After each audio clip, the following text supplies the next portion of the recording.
Should go live. Okay, here we go. Hey guys, this is Bruce. Welcome to Convocourses Podcast.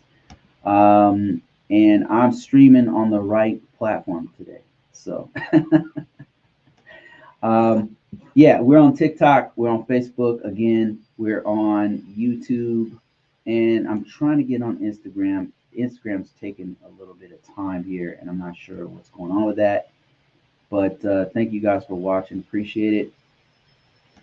Yeah, I'm not sure what's going on with Instagram, so I think we're not going to be on Instagram anymore. I don't know what's going on. Let me see if I can fix Instagram real quick. Live.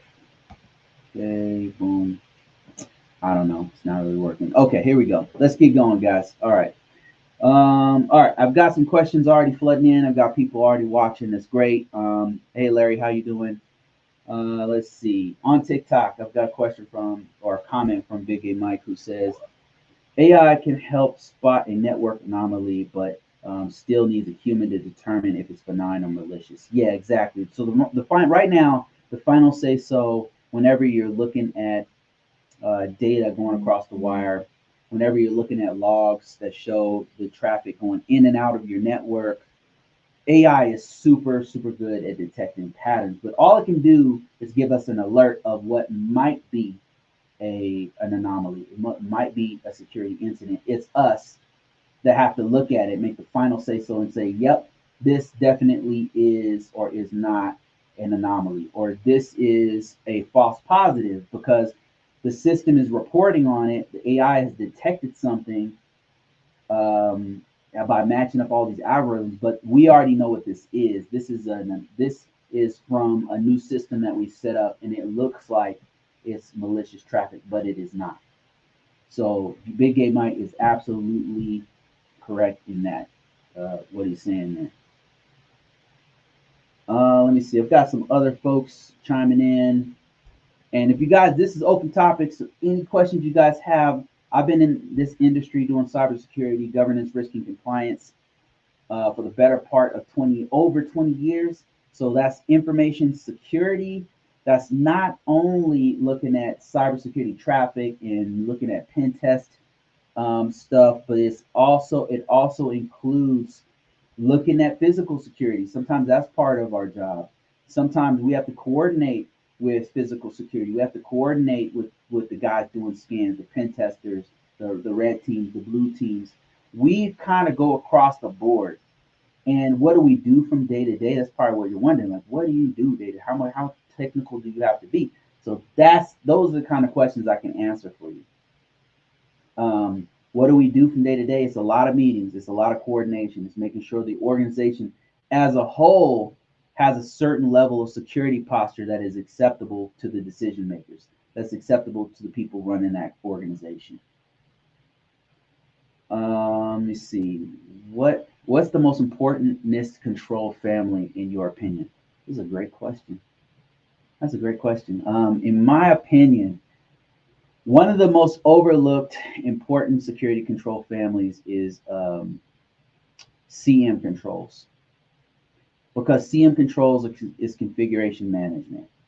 And what I found going from working it with the manufacturing organization industry to financial sector to the gov tech in all of these different industries, what I found is you can really determine how well or how bad an organization's security posture is. That means their level of security um, by their configuration management, how well they manage it.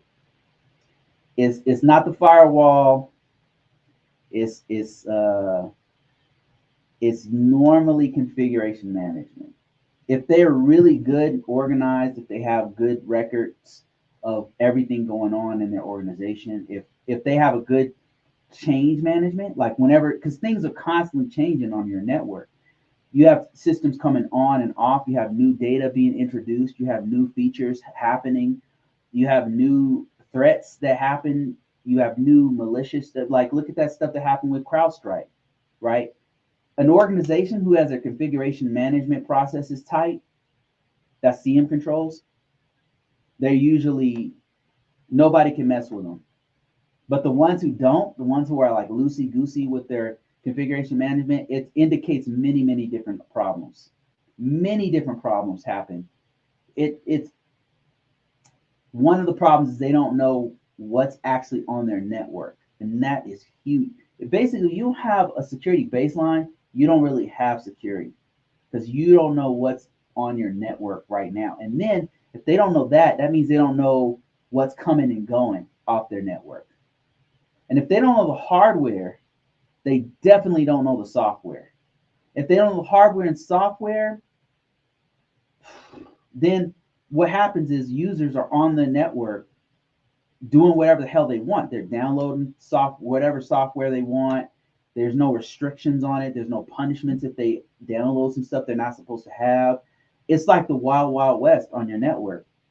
And then you're relying on your boundaries to protect everything. You're like, well, okay, we have this hard shell on the outside, but on the inside, they have a gushy, ooey gooey center that if somebody gets inside, they just run amok. They do whatever they want, and they can stay an advanced persistent threat from another country. These hackers from other countries, they'll stay on your network for years and just send leaks whenever they can. They'll be on your network, inside your network, gather information, and then start to siphon off that information. So yeah, configuration management by a long shot is the most important thing. It ties to everything else. And another thing is if your configuration management is bad and you've got people running amok, downloading whatever software they want, data's going all over, you have all these security incidents that are happening and nobody wants to stay there. The IT department don't want to stay there. The cybersecurity people don't want to stay there. Nobody wants to deal with it because it's a mess and it's too much damn work. That's what happens when you don't have good configuration management. Configuration management is not sexy. It's nobody wants to look at it. It's a lot of meetings. I hate it, to be honest. But I got to be honest. Like when you don't have it, it's not good. It's not good for the organization. It's not good for your information, and you're more likely to have breaches. And if you're not seeing any breaches, it might be some stuff happening right under your nose, and you don't know about it, and that's even worse. So yeah, that was a great question. Thank you for that. And then you continue on to say both come with their own level of stress, as cyber tends to evolve and move at a speed of exploits. And then he says, for GRC, it depends on the business and their dedication to information security program. This guy knows what he's talking about. If a company puts resources in and commits to meeting controls, it can be easy. Wow. Man, that's one thing I really like about this group is that I got so many people who are very smart and I could see you guys' skill sets. And it's really helpful information. Like read some of the comments from these people.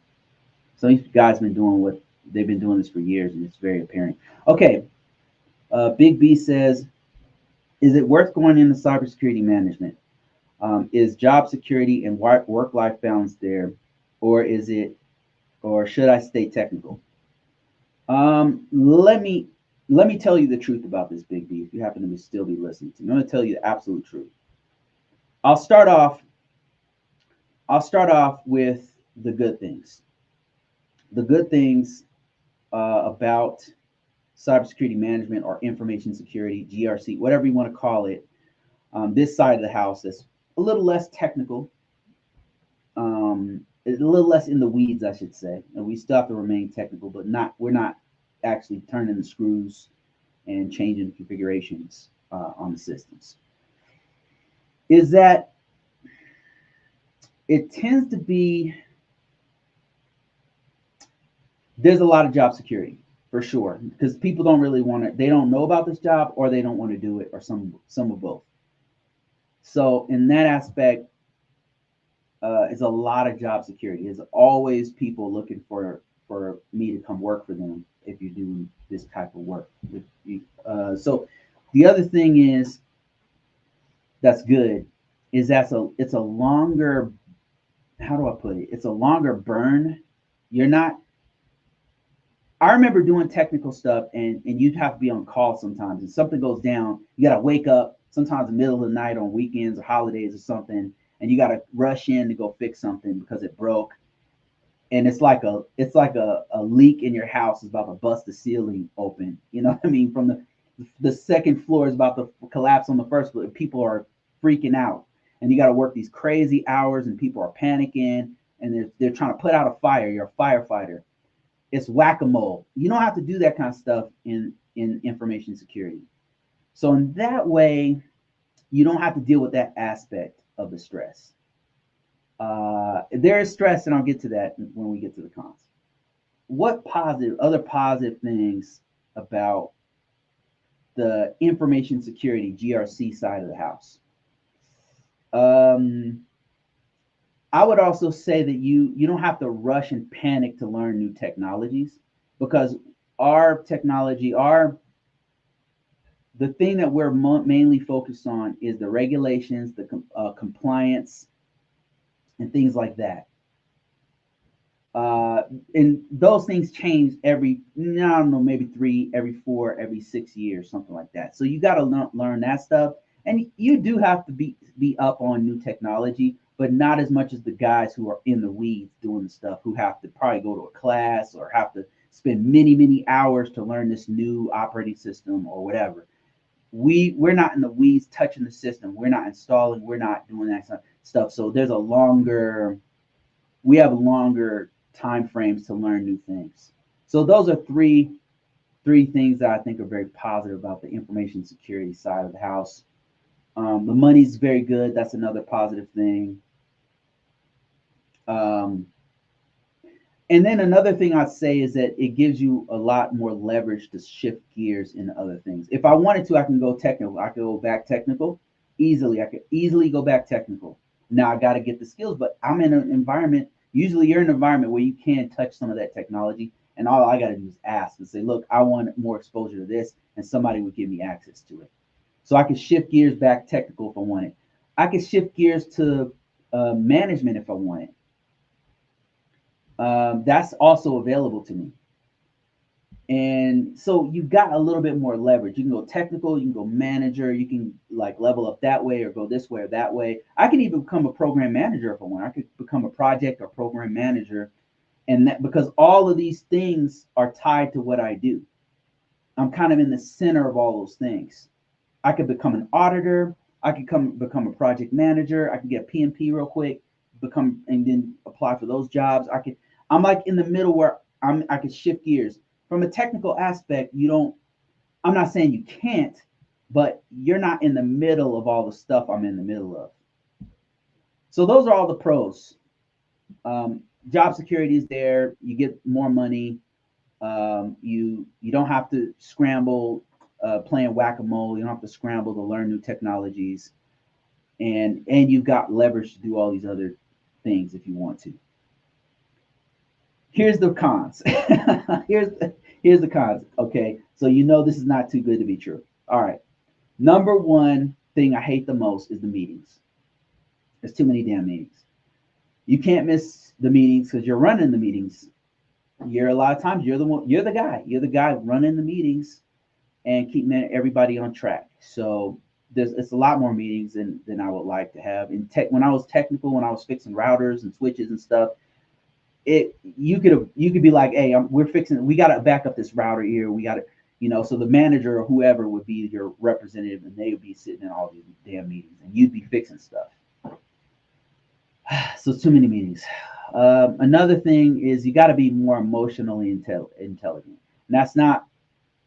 I'm just telling you the truth. I wonder why more people don't talk about this. But to be honest with you, IT, cybersecurity, information security, the GRC aspects of cybersecurity, it requires a certain level of emotional intelligence and social skills that you don't have to have as a technical person. A technical person could be like Rain Man. I'm not trying to belittle people's abilities or anything like that, but some IT people tend to be not very sociable, and not to say that they can't. And You know, I'm actually in that camp myself, neurodivergent, a weirdo, as they say. But you know, like that's you can't really always hide in that shell. You've got to be a little bit. You got to be able to turn on the extrovert portion and deal with people's problems. Like you'll be on a call and somebody freaks out and they're yelling at you, and you got to be calm. You got to be the calm in the storm. That's something it's difficult to deal with.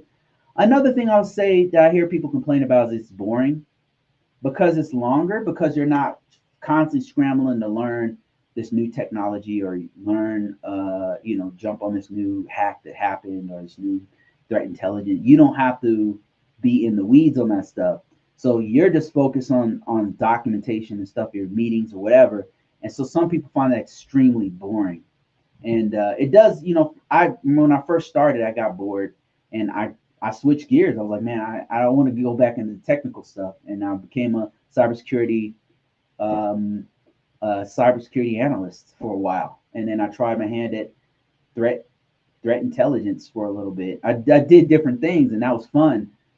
But the money and the stability was in GRC because that's my strongest skill set. So those are the pros and cons. It's up to you. Work life balance really depends on the job, what job you're going to get. That's something that you have to, when you're interviewing these jobs, when they're interviewing you, you need to be interviewing them. And the work life balance piece is something you need to ask about. So it really depends on what I've done. GRC positions that had an incredible work life balance. Some of the teaching ones, some of the ones where I was writing policies and procedures. Those are super easy for me. But the one I'm in now is not. There's no work life. It's a lot of work. They've got one guy managing a billion fucking systems. There's no work life balance where I'm at right now. And I've done a few jobs like this and just like this. But that's not all the job. It depends on the actual job, and it's your job to, when you're in the interview process, to ask and figure that out. So I hope that answers your question. Let me see. Should you stay? Yeah, okay. I think I answered that one. All right, let me get to. Hey, Larry, how you doing, man? He says, can you speak to how often you have to report cyber concerns to the business and how PMP projects, speaking skills, cyber knowledge like PMP and Security Plus can thrive in the security field? So all the stuff I do, Larry, as a GRC person, as an information security person, you'll hear the terms GRC and information security and I don't know, system security. There's many different words for it, but I'm speaking to a specific type of cybersecurity expert. I'm not talking about hackers or red teamers. I'm not talking about people who do necessarily audits and assessors.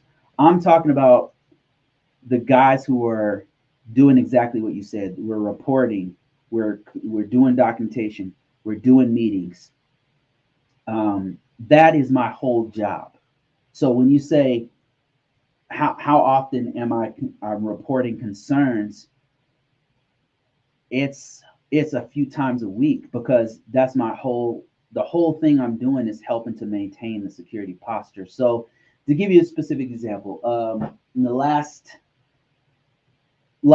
week, without divulging too much of what I do and who I work for and all that kind of stuff, but you'll kind of get the picture once I start explaining it.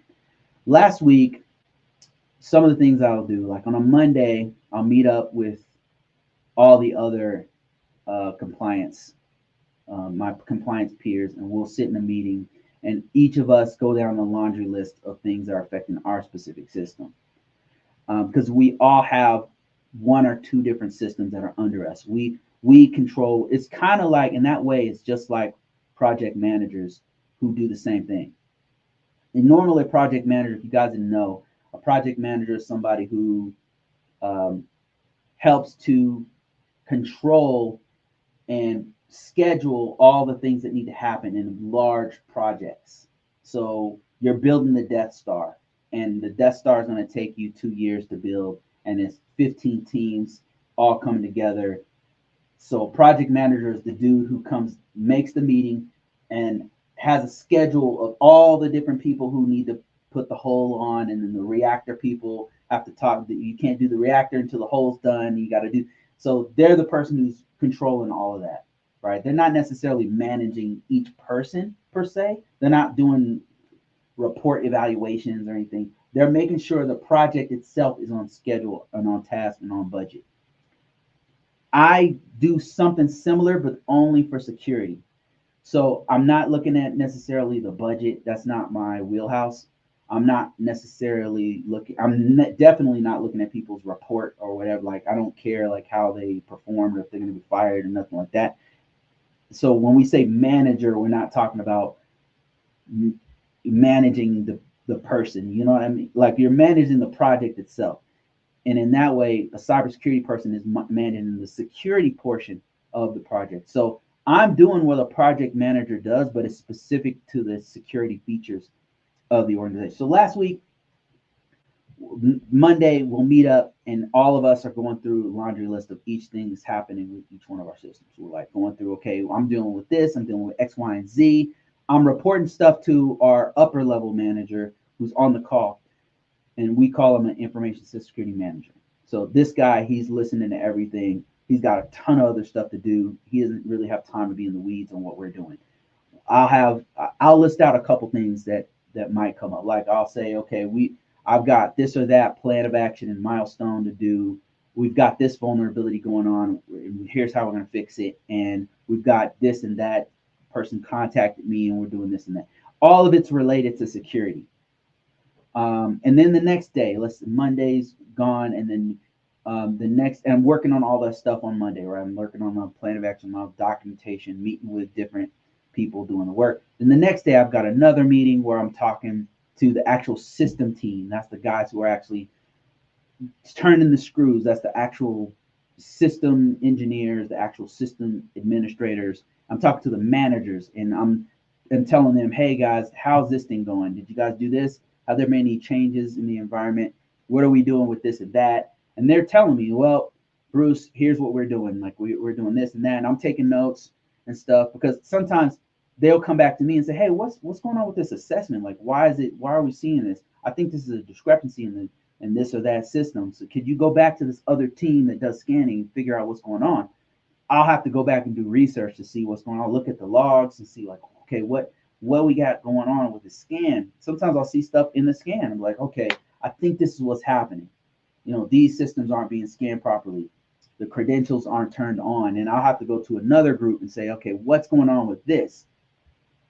That's the kind of stuff. I'm doing project management stuff, and it definitely requires good speaking skills and communication skills, because not always speaking. Sometimes I'm just facilitating the meeting, and other people are talking to one another, and I'm letting them talk, and I'll just ask critical questions that we need to get this thing going. Right now, I might have to do another meeting. I'm sure if you're a project manager, this is all sounding very familiar to you. I'm doing project management stuff from a security perspective. Now, not every job that I've done is like this. I often joke that I'm like a security secretary, because I'm doing nothing but documentation. It's frustrating sometimes for a technical person, because I'm used to doing hands-on stuff. I'm used to running the scans.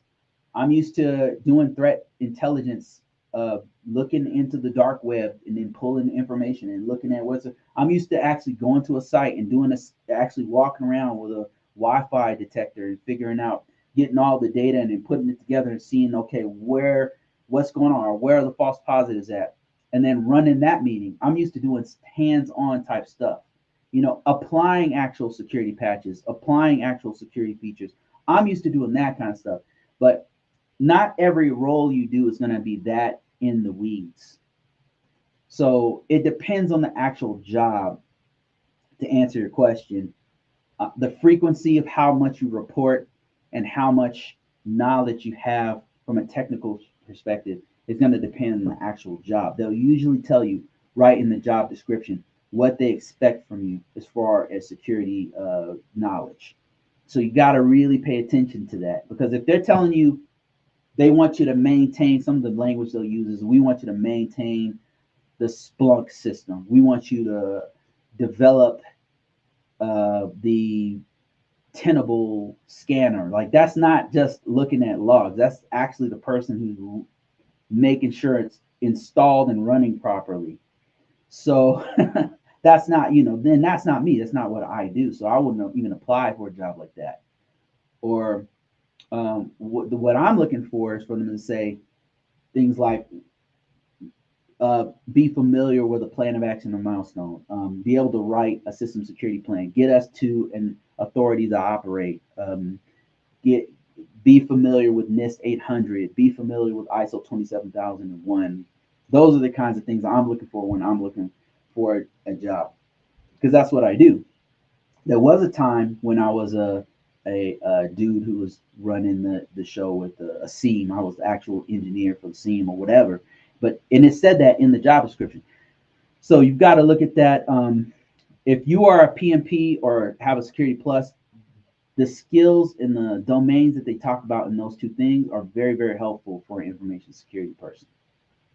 Very, very, very effective and helpful to you.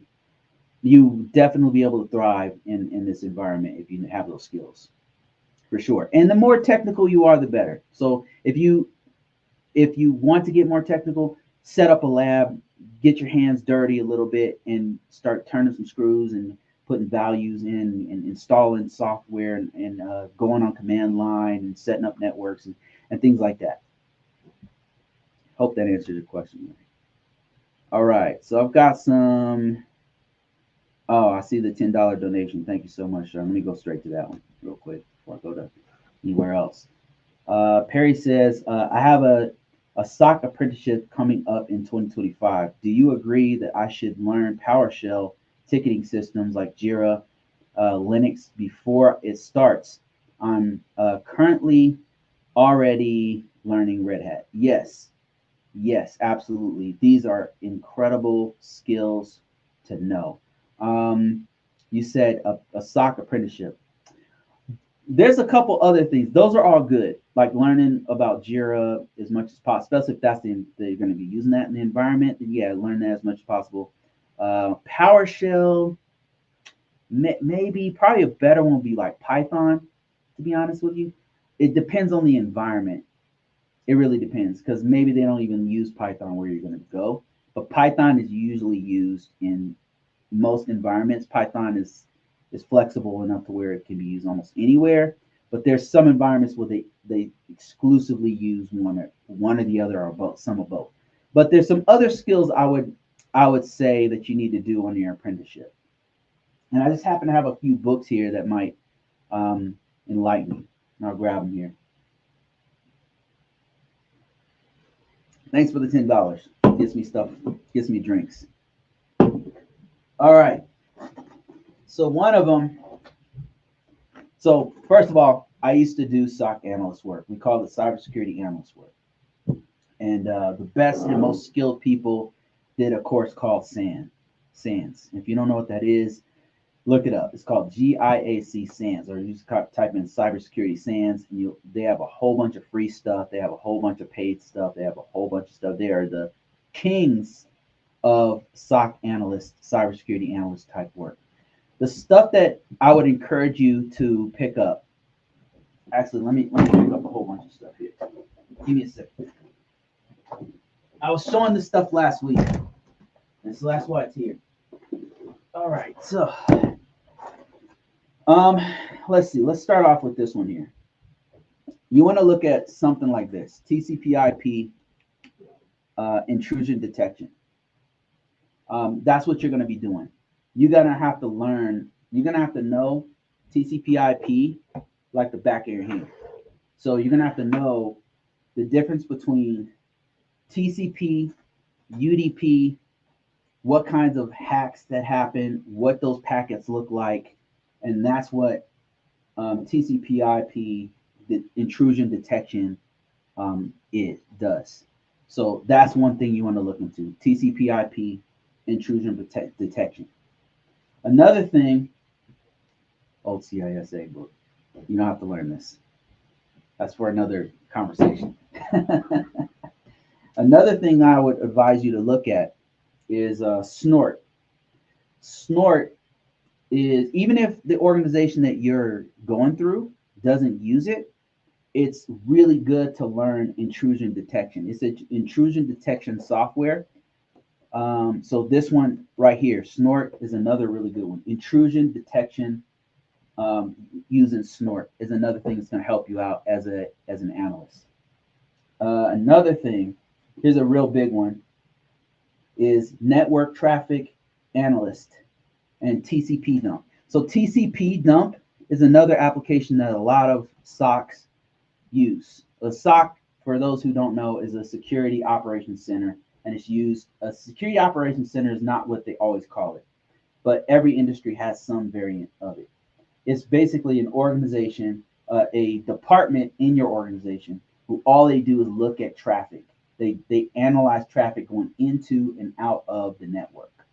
And why they do this is because you might have internal threats inside the network of people leaking information, or they installed some application that's has a port that's leaking information from your network that's not supposed to be there. They're also looking at traffic of coming into the network that shouldn't be there.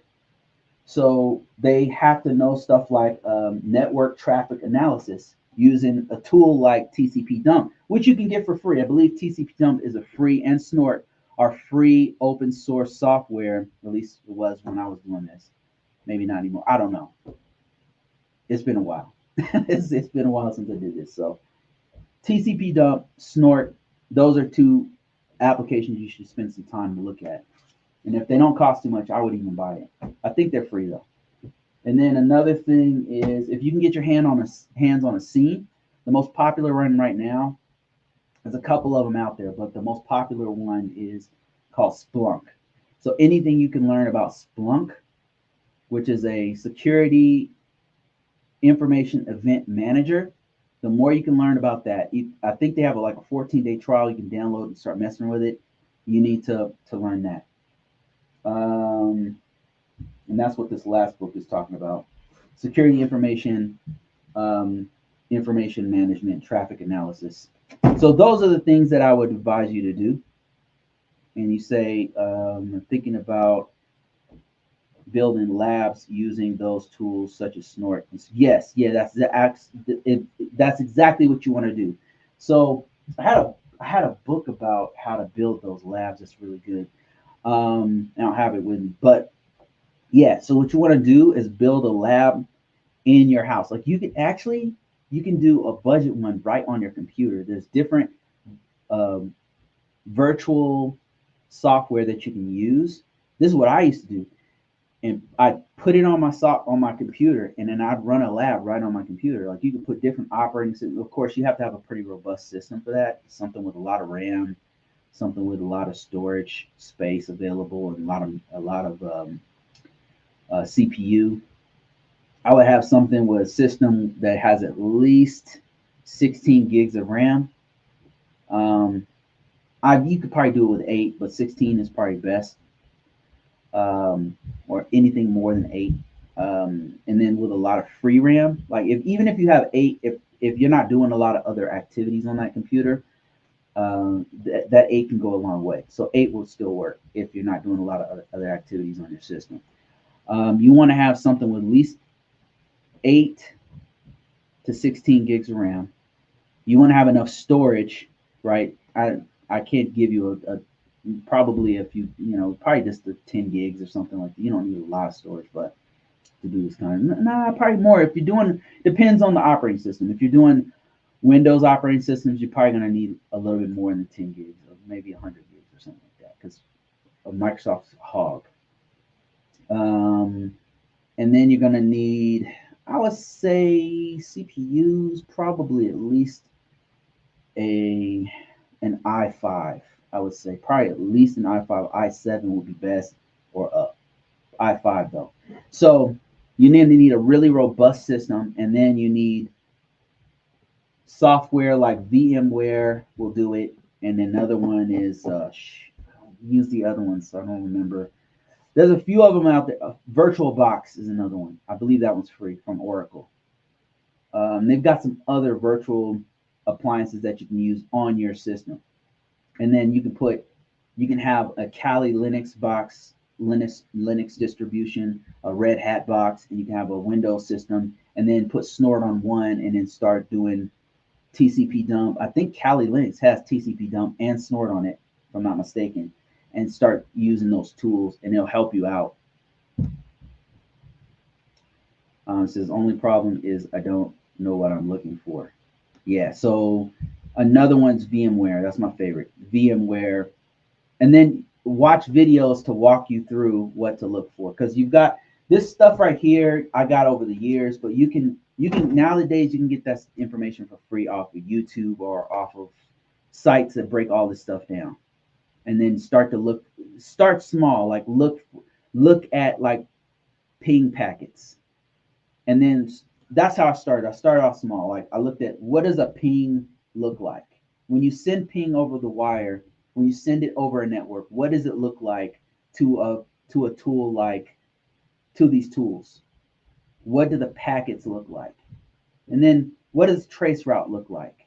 And then what does an email look like when it's going over the? And then another one you want to use, another tool would be Wireshark. That's another good one.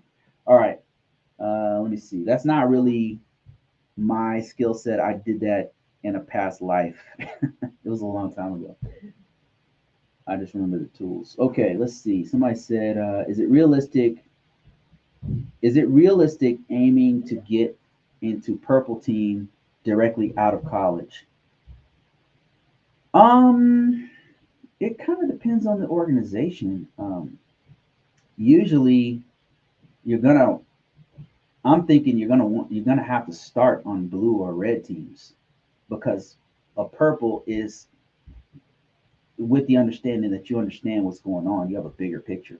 Purple team. Okay. First of all, what are we talking about? Red team, a blue team, a purple team. So a red team means a pen tester, like a ethical hacker. It's like somebody who tests what's going on the external of the network or on internally with the network. And they're trying to figure out if this system can be hacked, if this network can be hacked. That's what red team guys do. They get together and then they try to penetrate, do social engineering. They try to send malware. Of course, all this has to be authorized, right? They got to get written permission to do that. So that's why they're ethical hackers, a red team. A blue team is the people who are defending. They're the people watching the network. They're the SOC analysts that are watching all the traffic go over the line, figure out what's going on, and they're supposed to detect what's going on. It's kind of like a capture the flag in a way, because you've got one team pit against another team, and one team's defending and one team's attacking. Red team's attacking, blue team is defending, using all of their tools. A purple team is a combination of both. Red and blue make purple. So a purple team would be the people who are facilitating or doing documentation on the whole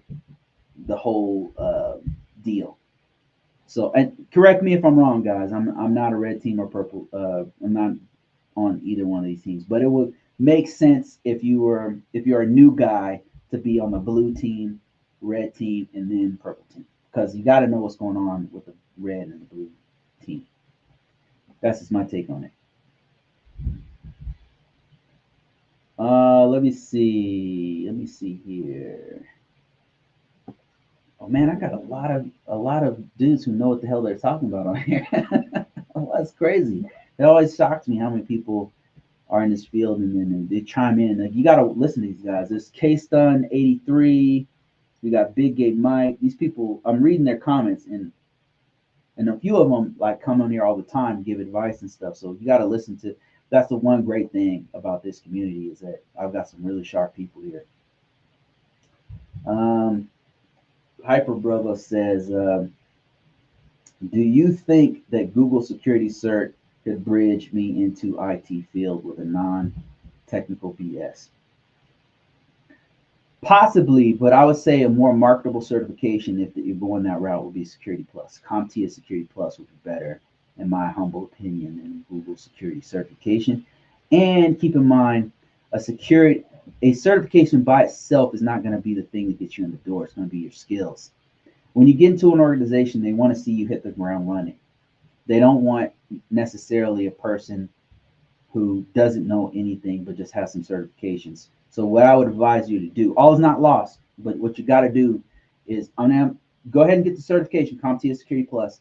I'm not telling you not to get that, but try to get the skills. Don't try. Get the skills under your belt. Create a lab like we are just talking about. Um, if you are still going to school, try to volunteer at your school or be a working student. Do something, apprenticeships, do internships, do something to get your hands dirty. Like get in the game by getting your hands dirty. Be a freelancer, make a freelance business. This is something you can do right now if you have the skills. Be a freelancer and remove viruses for people, either paid or voluntary.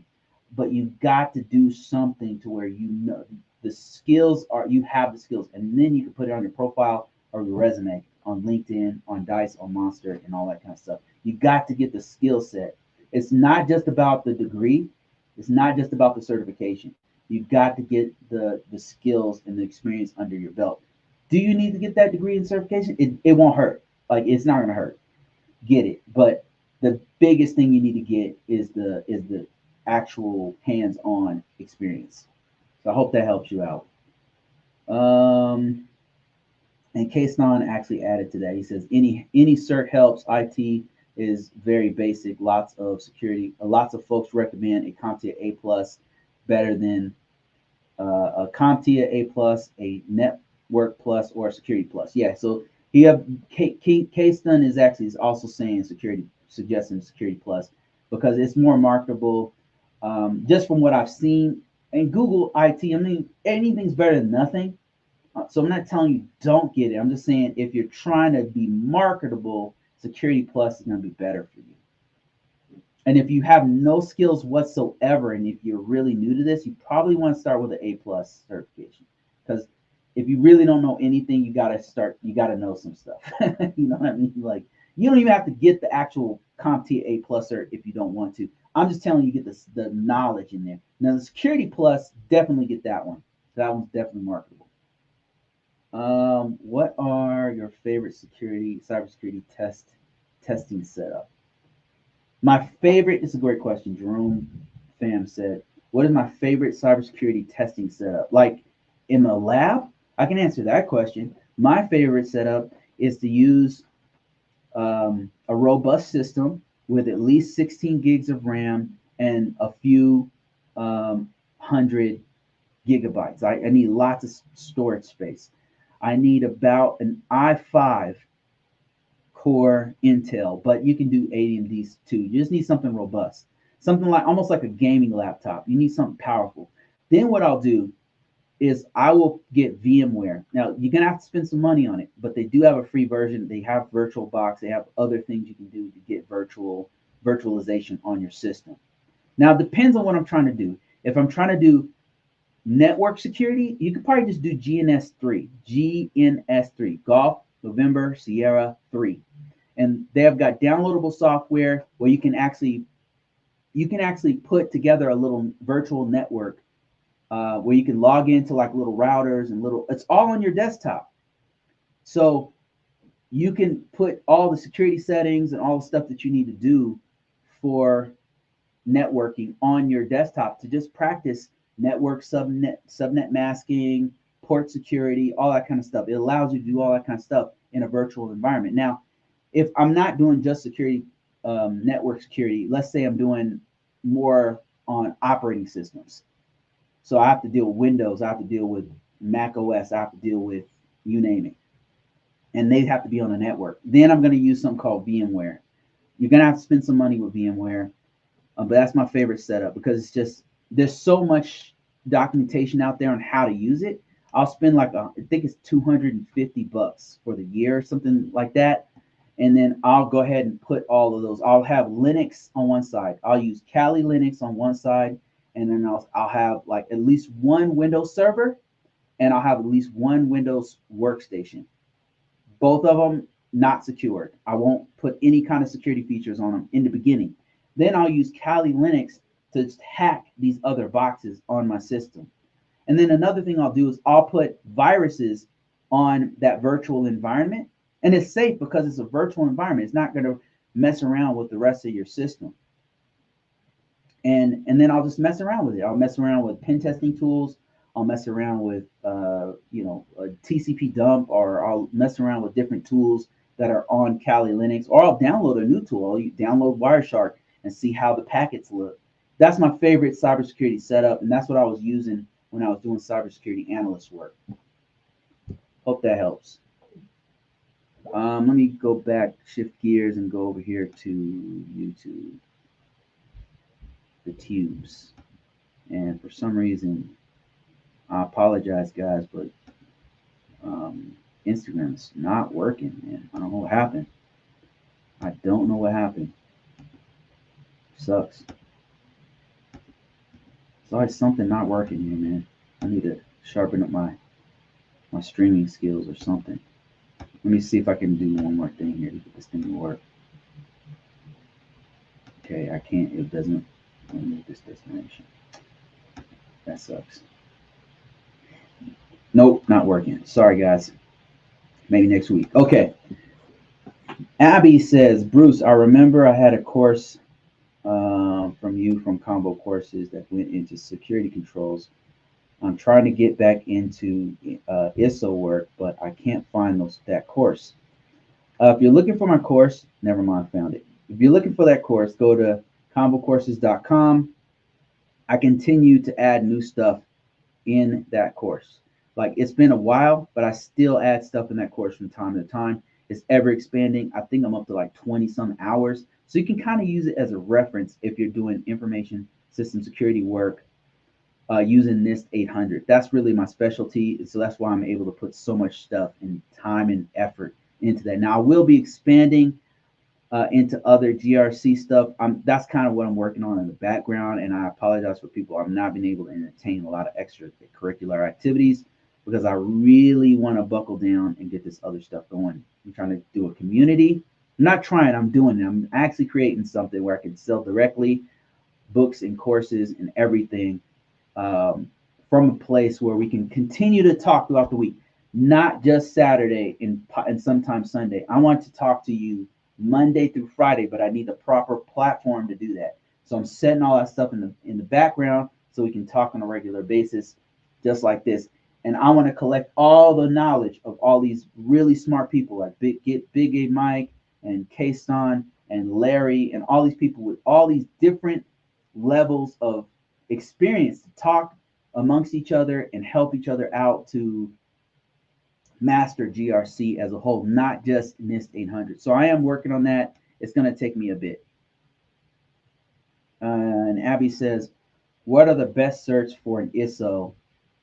I have a cap. Obviously, CISSP is a gold standard. What, in your opinion, on what about CISM and CISA? CISA is one that I've definitely considered doing. Like, I would say in the industry right now, it does change from time to time. Okay. But right now in the industry, the top, like you said, is the CISSP. Are there things that are better and way more in depth and just a doper certification than CISSP? Yes, there are. If you're trying to do pen testing, then OSCP or something like that. If you're trying to do, if you are a PMP, if you're a project manager, that'd be PMP. Project managers, that's definitely PMP. Like, nothing can beat that. If you're talking about security, information security, if you're talking about GRC work, doing security, cybersecurity stuff, nothing beats the CISSP, except maybe a CISSP with concentrations. I mean, right now it's just the gold standard, like you said. Now, right below that, as far as marketability, I would say it's the CISA. CISA and then the CASP from CompTIA. And why? It's because they're marketable. People know what they are. People are engaged with those certifications. They're hot on the market, especially for GovTech, government technology, government sector. So now every industry and sector, they have their own special sauce of security certifications that they like. But I would say the CISA, and that's one of the ones that I was at one point was taking my time to study it. And I never got this one. I got the CISSP. I've got the GCRC. I've got the CGRC. Sorry, I got that one many years ago when it was still called the CAP, and some other certifications. But the CISA, I would say, would be, and the CRISC. Those two are on my short list that I would like, that I think are up there. Another one will be cloud certifications, and I haven't put my foot into those yet. Let me see here. All right, I'm going to go all the way to the bottom of list of conversations here to see what's going on. I'm gonna answer these questions as quickly as I can.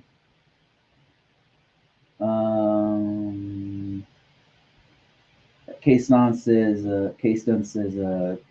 Splunk is free for less than 1 GB license based off. Yeah, so Splunk is one that you want to check out, like we were talking about. Try Hack Me is the best SOC analyst, especially for artifacts.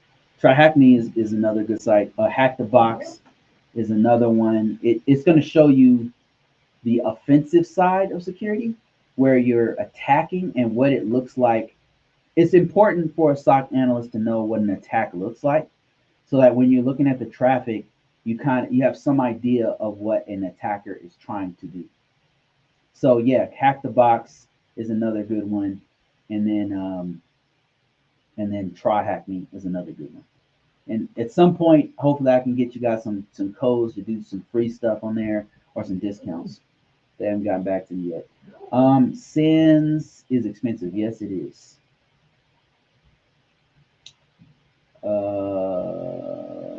Loving the conversations here at the bottom of this thing. That's awesome. Question: Can I use business analytics as a gateway into tech? I think you can use almost anything as a gateway to tech.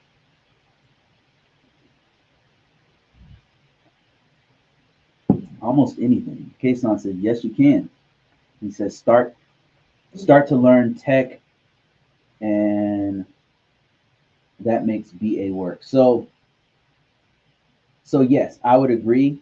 And like I said, I think just about anything can lead you to tech. And let me explain. I always tell people to start where they are. Whenever I have people asking, hey, how can I get into this field? I want to upgrade. I want to, change career paths, whatever. Start where you are. And what that means is, as a data business analytics person, start thinking about where your information comes from. Like, where's your data coming from? Is it coming from a database? Is it coming over a network? How is it getting to you? What kind of application are they? Is it using an open source data to get there? Why ask these questions? Because, well, if you're trying to get into IT and you're trying to get into tech, like, it might be good for you to learn something like SQL. It might be something good for you to learn the back end of where the data comes from, which would be some kind of relational database, more than likely, right? So that's one way. That's one thing that you could learn. The network piece. Wherever you happen to be working has a network. It has a local area network and a wide area network. If there's an IT department, and this is why I say, wherever you happen to be, you can probably get your foot in the door for wherever you happen to be, especially if you have a job. If you have a job, you are 100 times better off with somebody who does not have a job right now. 100 times better off, because in that position, even if you're retail at the front desk of a KFC, you're working on a point of sale device. The point of sale device is a computer. And I'm not saying you're going to crack open the computer and the point of sale device right there with all money in it and stuff. I'm just saying there's an IT department that manages it.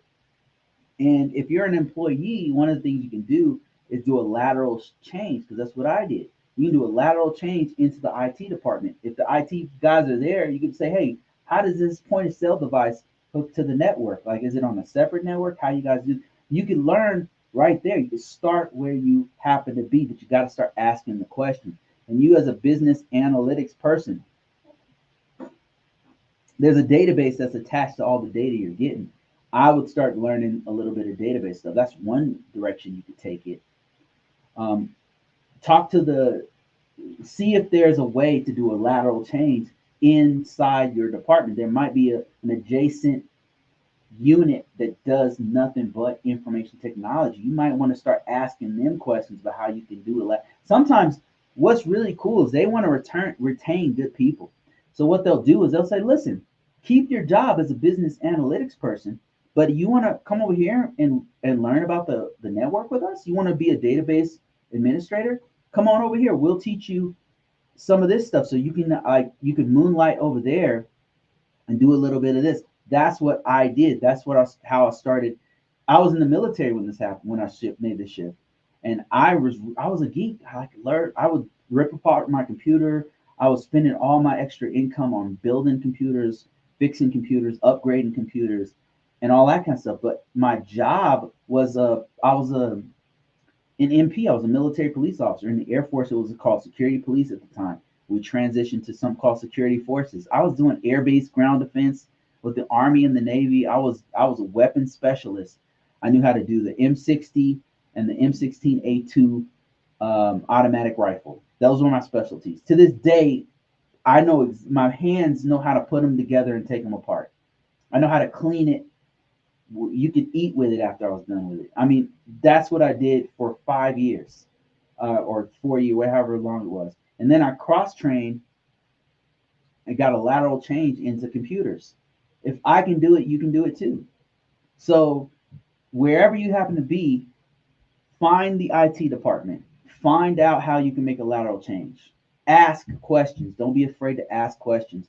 There might be a random IT guy floating around there. Ask that guy, like, hey man, how do you like this job? How you I want to get into this. How can I be down? You'd be surprised how open they are. The first thing I did before I even made the lateral change is I tracked down an IT guy. Listen, I had my M16 with me. I had my beret on. I was in my car, my squad. I was on duty as a police officer on a base. I drove to the IT department. This is real. I drove to the IT department with my weapon, and I walked in to the front desk and I said, "Sir, I'm thinking about cross training into this field. Like, what? Really like programming. I really like this and that. How can I learn? Like, what can I where?" And this dude started breaking it down to me. He was like a regular help desk guy, and he's like kind of laughed, he chuckled. He's like, is somebody in trouble here or what's going on? Because I was all geared up, and I said, no, I was just coming by. I was kind of on my break, and I'm trying to cross train, so I just wanted to know a little bit more about IT because I want to, it's really interesting to me. And he said, well, he laughed again. He's like, well, software engineering is in a different department. We don't really do that here. I think they do that in XYZ building. But here, what we do is we fix computers. We work with uh, work group managers. That's what they call them at the time. And those guys are on site. They were help desk people that were on site of each unit within the base. They probably do it different now. I don't know. It's been a long time. But he started breaking it all down to me. I was like, oh man, this is what I want to do. And he started breaking down. He says, look, there's network people here. Sometimes they'll have us mess around with the firewall. It's a really good career field. Yeah, if you want to cross train, you probably want to go talk to this mission support staff or whatever the hell they call it back then. So I said, okay, yeah, I'll check it out. So I went and talked to them, and they start telling me how I could cross train. So that's what you do. Wherever you happen to be, start where you are. There's an IT department wherever you are. There's some way that you're able to get on a network. There's a computer you're working on. If you're working with data, especially, even if you're a sanitation engineer, they have an IT department. Try to make a lateral change. Okay, let me see. Larry donated $20. Thank you, Larry, so much for that. Appreciate you. Larry single-handedly funding this entire operation. Thanks, Larry. I appreciate you, man. I'm gonna repay the favor one of these days. He says, when looking at specific roles or even comparing roles, How valid is it to use sites like Indeed and LinkedIn? Hmm, okay. Could you search for Tech MP, PM, sorry, GRC or CERT? Let's do it live. Like Bill O'Reilly, let's do it live. And he says, and which job has more announcements comparing to the salaries? Okay, let's do this live. I'm gonna bring up a few different sites. And I'm just gonna show you guys like the process that I use to get through this. Let me just bring up a few things here. I'm on LinkedIn. I'm gonna bring up Dice, bring up all my favorites, and show you how I search. And then let's look at how these things compare roles. And I'll show you something I've learned over the years about how they do the roles, and maybe this will give you an idea of which direction to go. All right, I haven't gotten into Dice in a long time. It's gonna take me a minute.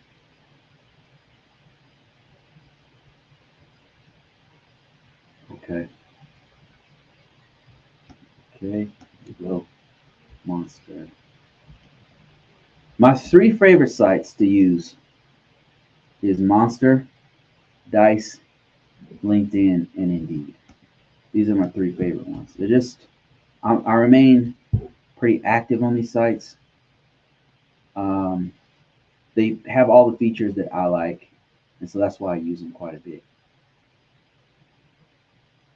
Now, as much as possible, I don't want to give away too much of my personal and private information here. So let me see if I can see what I can do here. Make sure it's not revealing anything here. As I'm logging in, give me a second. Bear with me. If you guys want to watch me, I will talk you through what I'm seeing here. I'll explain as much as I can. But if you want to watch, it's on the best way to find me is on YouTube, Facebook, or Indeed. I'm in LinkedIn. Okay, so I've got a few different ones open right now, and let me just read your question. And he said, when looking at specific roles, okay, even comparing the roles, how valid is it to use sites like Indeed? Okay, absolutely imperative to use these kinds of sites, and I'll show you another site that you can use as well that people don't really talk about much, but it's very, very useful. There was one called CareerJet. Let me see if I can use that one too. So first thing I'm going to do is show you all the major sites that I use to get information on jobs. All right, okay, I've got all of them open right now. And then you said, could you search for Tech PM or search to see what? Yeah, okay. I'll show you a couple techniques that I use to search for jobs, and then it'll give you an idea. Okay, let me show you my screen, and I'll walk you through it if you happen to be listening to me and explain what I'm seeing. So first of all, we're looking at Indeed. Now I'm sorry, on LinkedIn. I'm very active on LinkedIn. This is my real profile. Real profile, real followers. This is absolutely real. This guy right here I interviewed. This is Ryan. This dude has a free book. This dude's awesome. Has great knowledge. You see him on my page when I chopped up our live session. I probably need to do another live with you, Ryan, if you happen to be watching me. Awesome guy. He's got a free book out there. Check him out. This is my real profile, is what I'm trying to tell you. So let me show you what I do here. So your question was, could you search for tech PM? Okay, let's look for a technical project manager is what he's looking for here. And so we're going to go to technical project manager. Technical. Let's just start with that. Technical, if I can spell. Program. Project manager. PM. Let's just put in PM. So I'm typing in technical PM, and we're just going to kind of get an idea of what employers are looking for. You'll notice they don't always use the same name. And what we're looking for is kind of key words for job descriptions and job titles. So I'm going to search for jobs here. I sort it by jobs. And you'll see as I typed in technical PM, it's got senior IT corporate technical project manager. All right. And this looks like it's in Raleigh, North Carolina. It's a remote job. It's paying $70 an hour. Damn. Okay. And then you've got senior compliance project manager. Let me see. Just from a bank, senior IT project manager, information technology project manager, information technology project manager. You see that they don't have the same names, right? That's why I'm kind of get you to see here. They don't use the same name. So what you want to do, what I do, is I'll gather what kinds of names, what kinds of roles, how they're naming the roles, and I'm getting a general idea of how they name these roles. It looks like IT project manager is pretty common. IT project manager. I do see technical project, but it's usually IT project manager is what they're using. Now, the next thing I want to do is look at the job descriptions.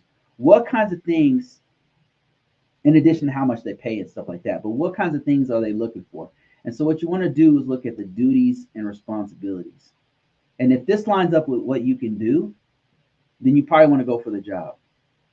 Now, they do have educational requirements sometimes, but sometimes if you have enough experience, they'll waive the years of whether or not you have a degree or not. Sometimes they'll waive it based off of how much years of experience you have. So just keep that in mind. Sometimes they're pretty they stick to their guns as far as the degree, but you'll be surprised sometimes if you have enough experience, then it will trump the, no pun intended. It'll be better than the actual degree or certifications. So yeah, that's what you want to do. Look at the actual role, the roles for that specific, any kind of, and this goes for any kind of role you do. SOC analyst is another one. They don't always call it a SOC analyst. There's other words for it. Like, let me give you an example. Like SOC analyst, watch this. This is not the only thing that they use. Different industries use different terms for roles. System security analyst, information technology security analyst, IT security. Are you seeing a pattern here? It's different. They're not all SOC analysts, but you do see analysts a lot. Security operations center analyst, SOC analyst, senior security analyst, senior cybersecurity analyst. So you get the idea. You want to get the gist of what kinds of names that you have out there, Larry, so that you can start to target these jobs. And you want to put this kind of information on your resume. Now, you may not have ever been an IT project manager, but what you want to do is somehow slip that into your resume. How would you do that? You could put it in the very top. You could put it in the summary or in the about page of your LinkedIn and say, looking for a IT project management role. Like you could put it right here. I'm on my LinkedIn page. I could put it, instead of putting author and cybersecurity risk framework, all this stuff here, I could put IT project manage, looking for IT project management. So that right there sneaks in that keyword, that key phrase into, and that's not a lie, that's the truth. I'm looking for, an IT management role, IT project management role. So, or whatever the case may be. So you get an idea of how you, now you can do the same thing on Dice. This is my real page on Dice, by the way. See how it says visible? My real page with my real name and my real location right here on Dice. It's real. This is for real. So here I am again on Monster. Same thing goes on Monster. You'll see, if you start searching, you'll see the actual different names. And it's the same. Now, one that people don't talk about is Google. If you type in IT project manager, and look how it comes up with salary. You can also check the salaries, but we'll do that next. project management manager. Okay, IT project manager, and watch job. Watch this. So I click this, and as soon as you put job on anything, Google will has this little aggregator that pulls in all the information from the internet, all these other job aggregators, and says, okay, senior IT project manager, IT infrastructure project manager, and yeah, so there you go. That's another way that you can use to refine your search. Let me see if I'm answering your question. Sometimes I go off on a tangent and don't answer people's questions here. Could you search for IT technical? So we did look for technical program manager, and what I found is a better word is IT project manager. And you said GRC or search. Yeah, okay, let's do that next. IT search. Let me show you something else. So what you can also do instead of putting the actual potential role is you can put a certification. Let's say you had a PMP. You can just put a PMP in here and search jobs based off of people who want somebody with a PMP and look at all of the. Now, I think I'm seeing a lot of other stuff that don't pertain to PMP, so maybe we put certified, PMP certified. Let's put that in there so we don't get as many false positives. Project manager, senior project. Okay, bingo, we hit it. So you can search by certification. PMP certified, we can put another one with CISSP. And you can do this on Dice, on Monster, on all of them. Same thing. All of these jobs are looking for somebody with a CISSP. It's giving you a range. You'll see as you search what the range is for somebody with that certification alone. Now, another thing that you want to see, okay, it's 100,000, 130, 140, 150,000, 175,000. So another thing you want to keep in mind is the search, the date posted, because you don't want to look at any time because a lot of these jobs are already gone. So what you want to do is go in the past. I normally go in the past week. You want to search stuff in the past week because any results past that, or past month, any results past that are usually gone. And even really within a month, sometimes they're gone. So if you're really serious about getting a job right now, you probably want to do the past week. So let's do this. So it went all the way from 21,000 results to 7,800 results. And I'm seeing information system security officer. I'm seeing IT director. Now, another cool thing about Monster and Dice and all the other ones is that if you fill out your profile appropriately, the algorithm will find jobs that are more in line with what you are capable of doing, which really helps you to find a job even faster.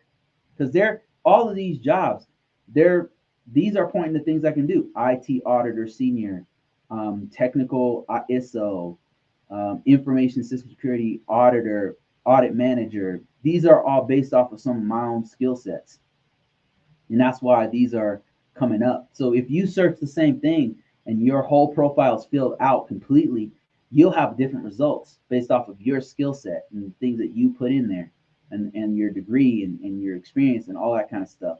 All of that stuff matters.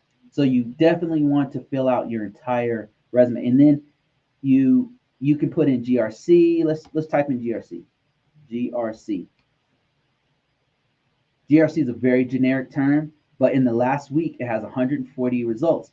One's from Deloitte, one of the big four or big five of the financial sector, and they're looking specifically for a cyber GRC ServiceNow lead. They're looking for, let me see if I can find other jobs here. There's only 40. So, oh, look at this. TikTok is looking for governance, risk, and compliance security risk senior analyst. I could do that. These guys are paying up to 140,000 a year with medical benefits. Crazy.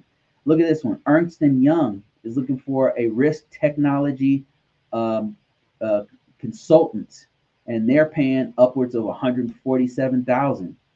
That's in, where is this? PA? This is in Pittsburgh. Look at this. You got Phoenix, Arizona, Little Rock, Arkansas. You've got another TikTok, a bunch of TikTok positions. Look at this. I mean, yes. So the answer is that this is how I do it.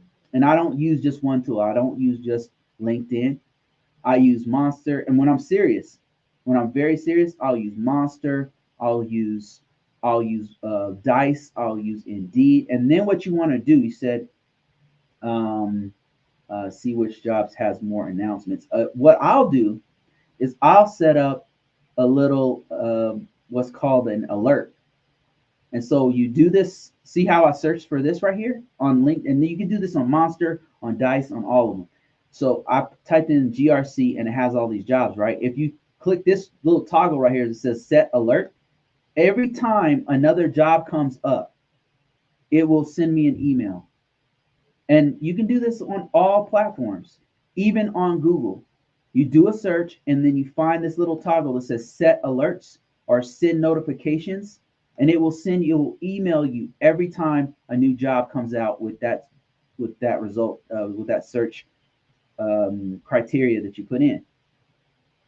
And as far as the salaries are all here. It's all listed there. So that's how I do it, Larry. I hope that helps you.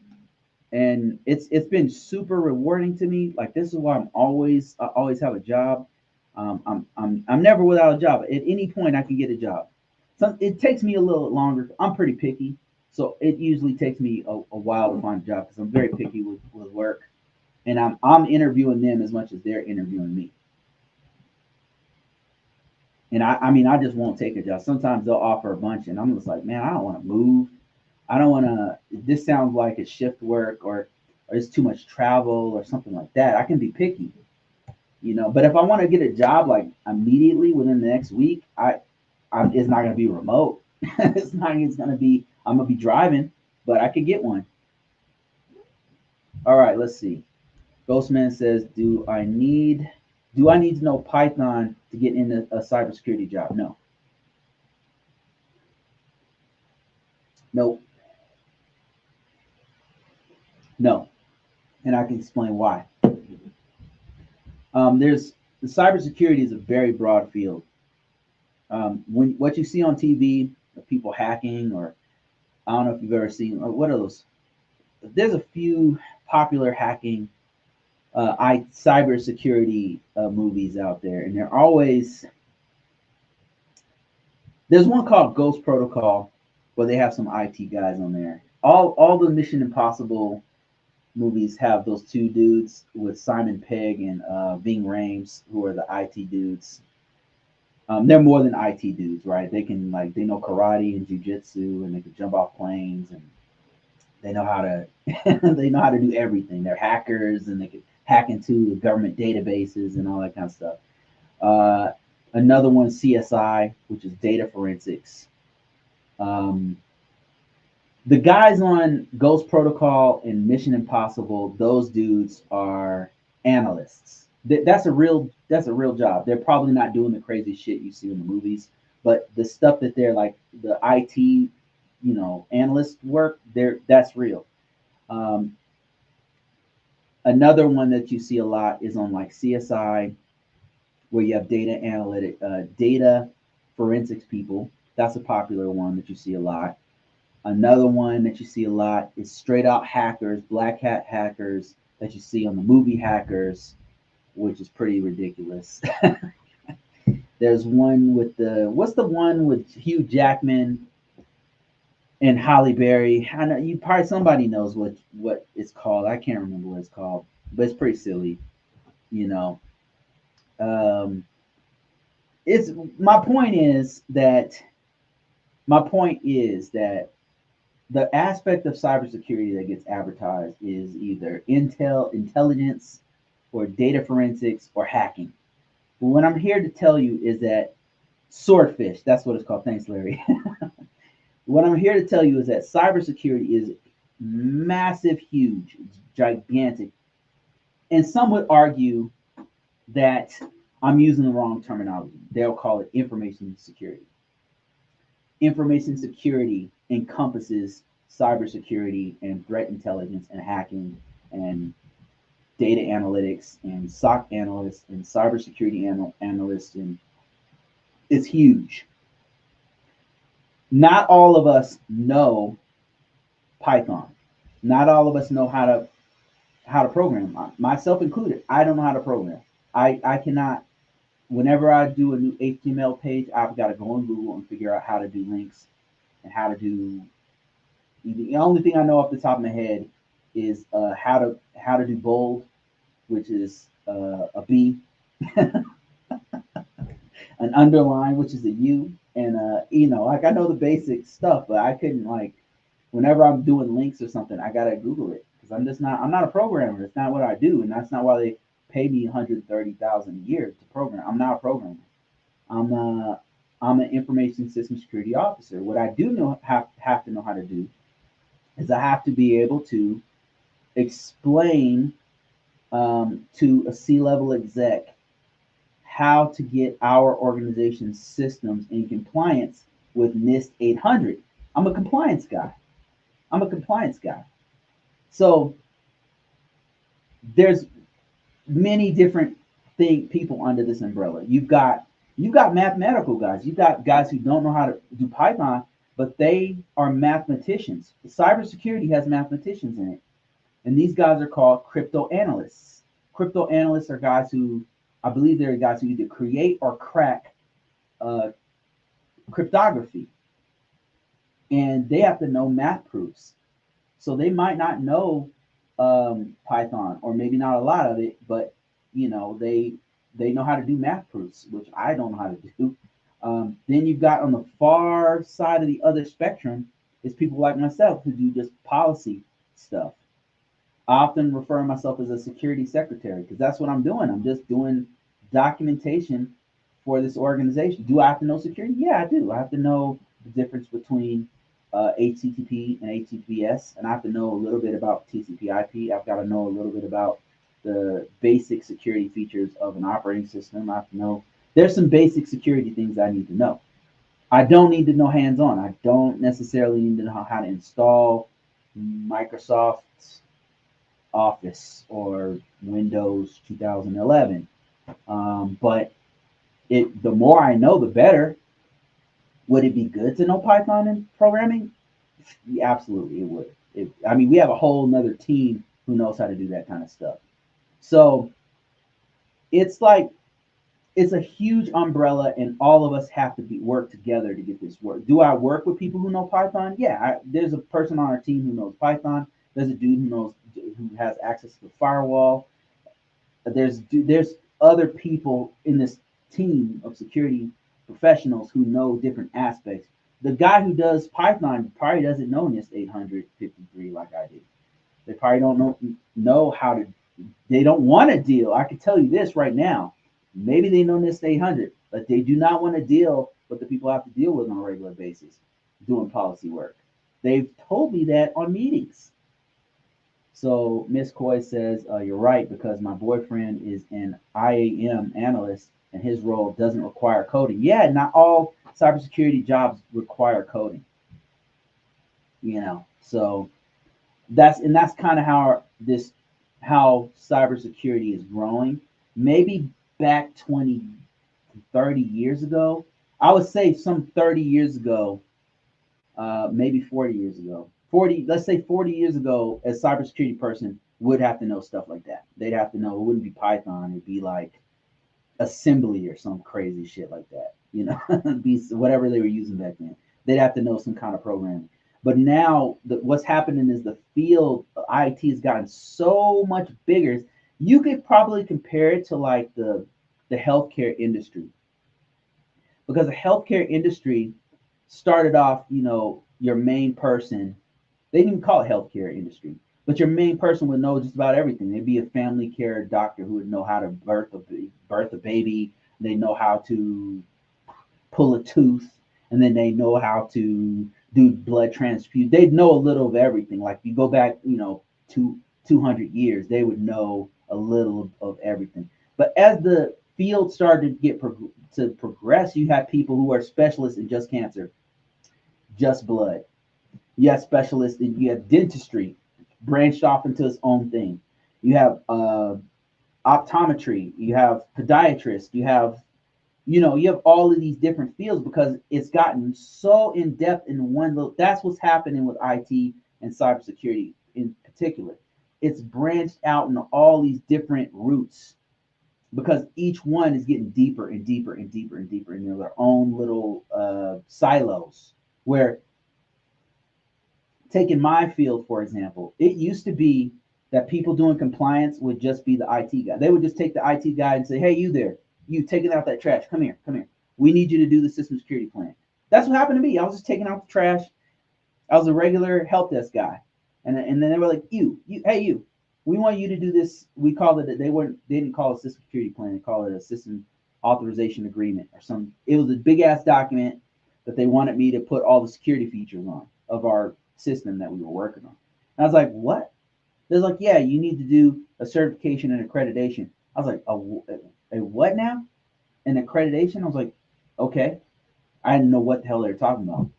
And I was like, trying to get more information. They're like, yeah, we just need you to do a document that says that we're authorized to like, you just need to document like the policy and everything. And I'm like, what, hold on. Like, what? I don't understand. Like, can you? And then the guy who's telling me, my boss, didn't know. He didn't. He's like, look, man, could you just get this done? Figure out how to do it and get it done. I was like, all right. I said, is there any guidance on this? Like, can you tell me, like, what? He's like, okay, read this right here. And it was some kind of directive from the Department of Defense. And then he says, this is going to tell you how to do it. And they need this by in we got 6 months to do it. Like, they're going to have an inspection here, and we have to have this document. And here's the old document we had. And as you can see, there's not much here.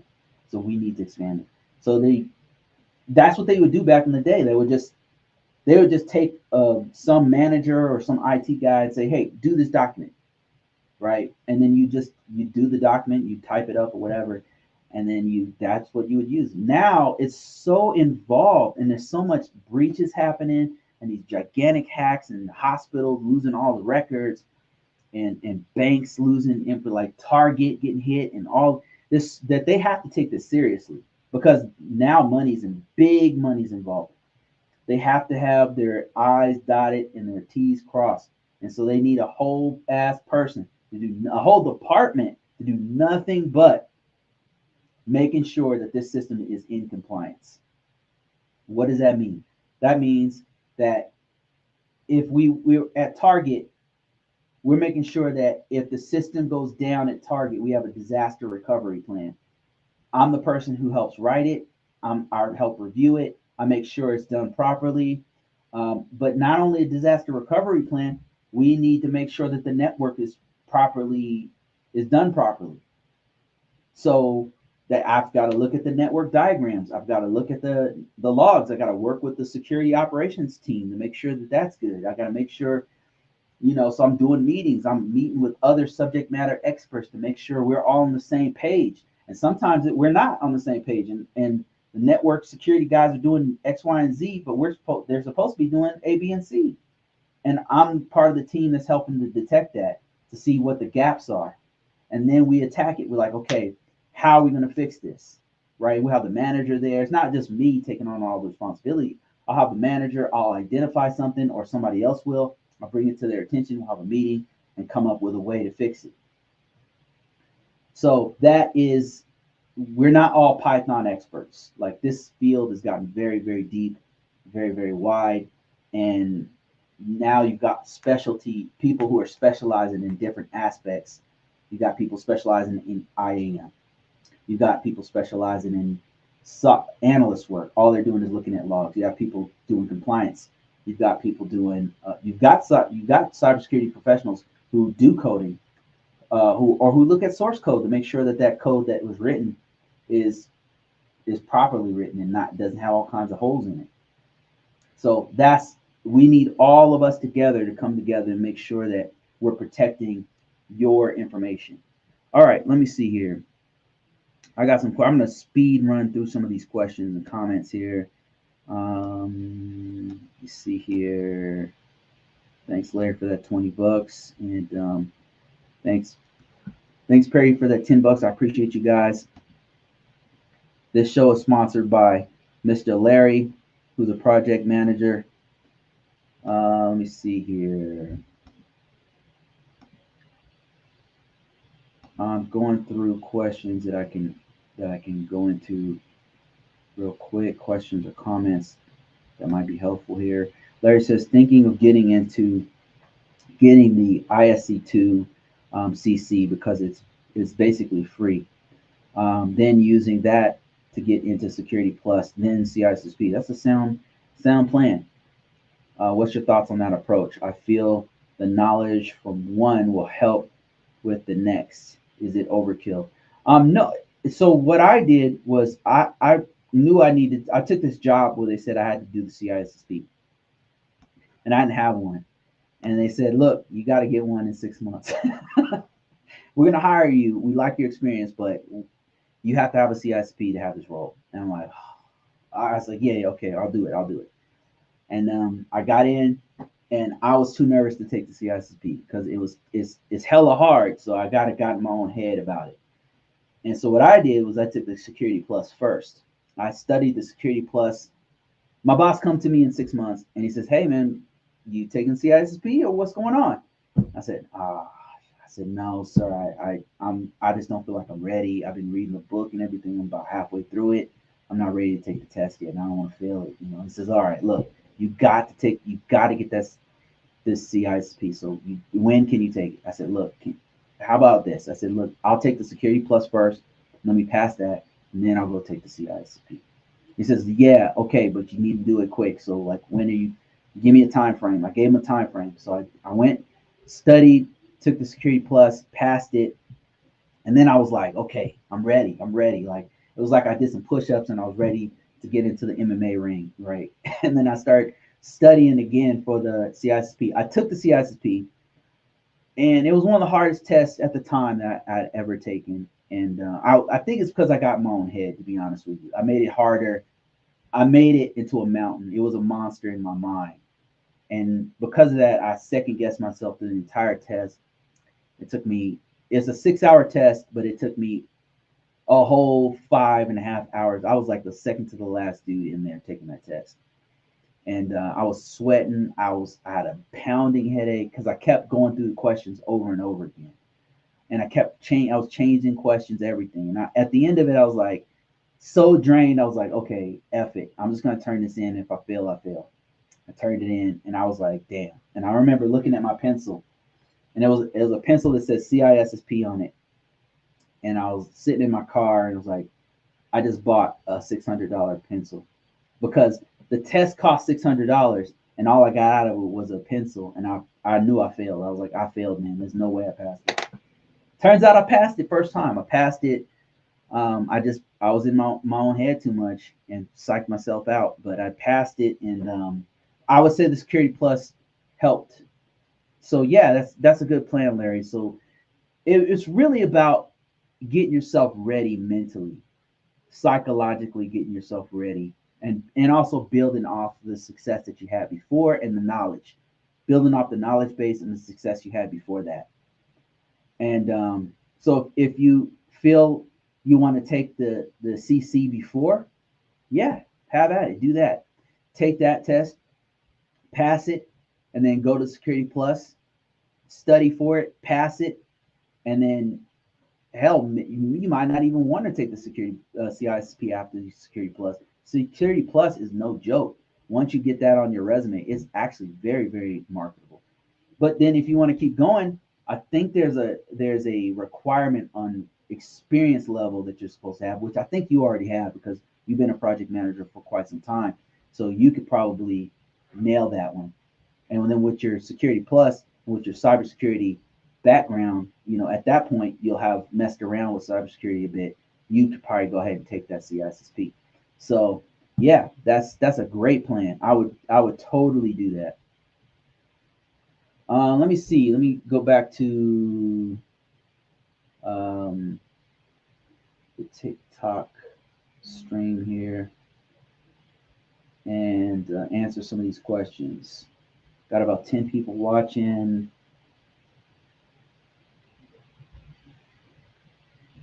And K-Stun is answering a lot of these questions, man. I appreciate you. Thanks.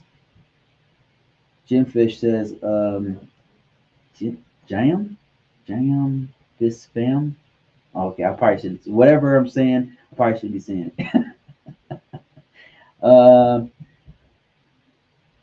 Do you have resources for how to master configuration management as a security professional. That's the trick about configuration management. There's no try hack me or hack the box. There's no online place that you can go and take a test or have a place where you can go and start to learn how to do configuration management. And the reason why is because configuration management is based off of a large organization controlling their resources. So how do you train to do that? What kind of resources? There are some resources you can use. Probably the best resources will depend on what industry you're in. If you happen to be, for example, in like myself in government, doing government work as a contractor or a civilian or a military man or whatever, you could go to the NIST 800 CM controls and read through those. And then as far as resource documentation, the SANS organization, www.sans.org, these guys right here, these guys have great resources for documentation that you would need for configuration management. Another place you can go if you happen to be in use international standards such as the ISO 27001. The official place you go to is this. I can't remember off the top of my head. It's an EU site that you will buy the documentation from. It is not cheap. It is very expensive. I think it's ISO.org. ISO.org is the official site to get all the ISO documentation, ISO 27001. And they have got a bunch of resources you can use. There's some free resources out there that you can grab that'll help you out with the documentation side of configuration management. And then if you're in PCI DSS, there's a PCI DSS site called PCI DSS. It's called PCI securitystandards.org. And this is if you're in retail and you have to protect point of sale devices. Retail's, Target, Walmart, stuff like that. And there'll be some documentation and some guidance on that site that you can use. So if every industry has documentation and guidance on how to implement proper configuration management for that industry, and then they've got some technical solutions, some organizations with services and software that help you to manage software and hardware and network devices and stuff like that. So hope that answers the question. I was told the cyber flood could help test change management. I'm not sure about that product. K-Ston said, look up the NIST family of control, CM, and start there. Yep. Is there a Discord I can join? I'm working on something. I have a Discord, but I'm rarely there. I'm gonna put together a community where all of us can come together. So keep watching. If you found your tribe, if this is it, it's not just me that's beating this drum. It's not just me who knows this stuff. Like there's a ton of people I meet every other week or so who really know this stuff. And I'm trying to put together something, all of us to have a mastermind. We could talk together and have an open discussion throughout the week on things that are going on in GRC stuff. I'm working on it. Give me a little bit of time to develop it. I'm very, very serious about it because I would like to talk to you not just Saturday and Sunday, but Monday through Friday. And not just me speaking, but you guys have a voice and we're all talking together and meeting up. But in the meantime, go to convocourses.com and sign up. Another place you can go to find other like-minded people is Reddit. Some of the Reddit, I'm not very active on there, but every now and then I'll find some good stuff on Reddit. Some people who know what they're talking about. It's kind of all over the place, and sometimes if you ask questions, people are kind of mean about how they respond. So it's not very. Sometimes I don't know. Reddit is Reddit, you know what I mean? So Let me see. Case on is the shit, man. He's answering these questions. Big Gay Mike says emotional intelligence 100% required at management level. Absolutely, man. This man knows what's up. Especially interfacing with C-suite. Oh my lord, yes. You got to be on your. You got to have a level of wisdom and patience that most people, most humans don't have. Software skills are important. Need to be able to communicate technical needs and non-technical folks. Yeah, you got to be able to switch gears between your technical peers, the system administrators, the engineers, and the people who are not in the weeds, the managers, upper level, the C levels. You've got to be able to talk to all of those people, and that's why emotional intelligence is super important because you got to deal with difficult people from time to time. Let me see here. Are there any free reads currently on Amazon for cybersecurity stuff? There's not, but I can show you a couple of not on Amazon that I've seen. Cybersecurity stuff. What's weird about cybersecurity stuff in this market is if you put stuff for free, nobody's gonna read it. I don't know. I don't know why I've put stuff for free out there and people just don't read it. I'm not sure what's going on. But then when I charge, people will buy it. I'm not sure what's going on with that, but you don't see too many free resources. Are there some? Probably there's some free resources. Let me see. Let me see what I can find for you. There's one really good free resource from Ryan. Ryan did one. Mangoes called Mangoes. See, and let me see if I can put it in the chat. CGRC. The mango. Here it is. Oh, he put it on Reddit. That's pretty awesome. Ryan. Oh shit! I found Ryan on fucking Reddit. That's wild. In 3 minutes. That's fucking wild. Okay. Excuse my French. All right. So there you go. That right there is a link to a free. Wait a minute. Wait. Hold up. It's not the right one. Give me a second here. Give me 1 second here. Give you the link. Okay, hopefully that's the right link that I just sent you. It's not allowing me to put the link on certain. Okay, Facebook didn't allow me to put the link. Okay, there we go. It's going out some places, but that book is free, and that's from Ryan, and it is a free course on CGRC study guide. Other than that, there's a couple other really good free resources. Let me see if I can give you a couple here.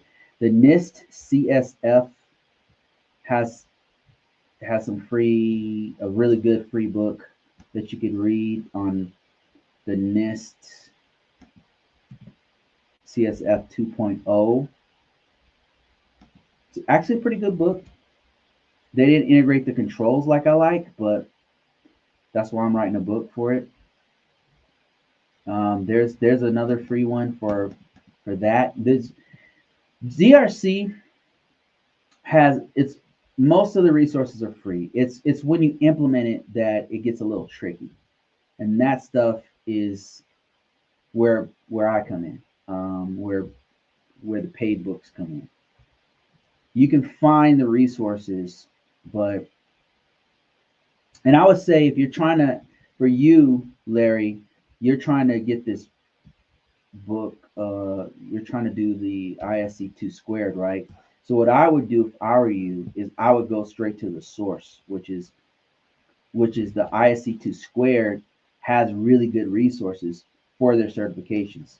So go to their site, sign up for ISC2 squared, and then you'll have access to a bunch of free resources. They're not the best, but they'll point you in the right direction. But they have like flashcards. They'll point you to their official guides for their books or for their courses, for their And then they have free material that you can get. And one of the things I do is I'll go through all the domains of that exam.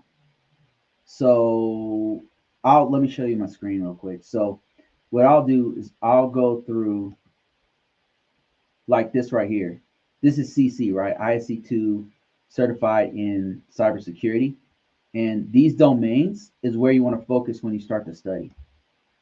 And you've got the first domain is security principles. Second one is business continuity, disaster recovery. Third one is access control concepts. The fourth domain is network security. And then the fifth domain is security operations. And they have this for every certification. And this right here, this guide, I know it's very simple, this little list right here, and this outline. What you want to do is download this outline because it'll go into a little bit more detail about what's going on. These right here is where you want to study. This right here is what you want to study. And this goes the same thing for Security Plus when you go to CompTIA, and it's the same thing for CISSP when you get to that level. These domains is what you want to focus your time and attention on. Another thing you can do is take these domains right here. Don't rely on it 100%, but use these domains and put them into an AI. Put them in a large language model like Claude AI or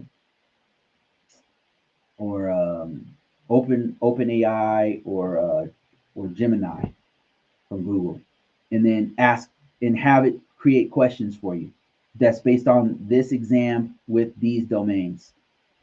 Like I said, do that. Don't rely on it 100% because it's not. AI is not what you think it is. People think it's like it's wrong sometimes, and sometimes it's very confidently wrong. So I would say this would probably be the last thing you should do. First, read the books about it. Get in the know because you don't want it to like. If it lies to you and you don't know that industry, you're not gonna know what's a lie and what's the truth. Like if me right now, if I was to take the CISA or if I was CISA, and I put those questions into ChatGPT or something, I'm not gonna know which ones are lies and which ones are the truth because I don't. It'll lie to you. It'll just flat out lie and tell you things that are not true.